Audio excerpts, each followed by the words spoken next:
मैले हालेको गुन्द्रुक सिन्की यसो साँधेर खाना भनेर हालेको थोड़ा दिन भएन खोइ अमिलो भएको छ कि छैन अझै 1-2 दिन राख्नुपर्छ होला हौ अलिक अमिलो भयो भने मिठो हुन्छ नि त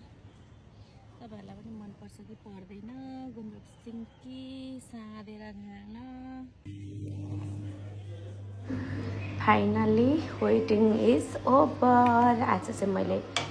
गुन्द्रुक निकाले खाने मुखलाई जुगाले छिल्दैन भनेको यो खाना मन लागेपछि घाँटी दुखोस् कि जेसुकै होस् कि खाना चाहिँ छोड्ने होइन घाँटी दुखेर मर्ने बेला भइरहेछ तर पनि गुन्द्रुक साँधेर खाने मोड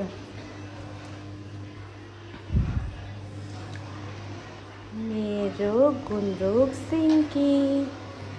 धेरै थोरै जे भए पनि खाना मन लागेपछि बनाएर खाइहाल्ने बानी छ यो चाहिँ अचार हाल्नका लागि वाउ मिठो मिठो मिठो मिठो साह्रै मिठो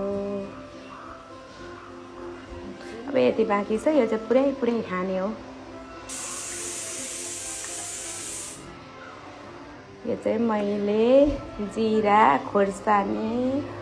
नुन अनि तोरीको तेल हालेर साँधेको घाँटी यस्तो दुखेको छ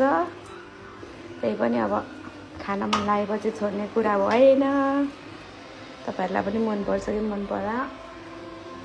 भन्नु होला कमेन्टमा म पठाइदिन्छु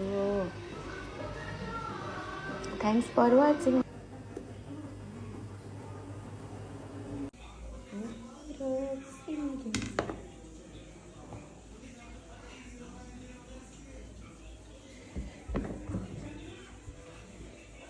अझै निकाल्न छ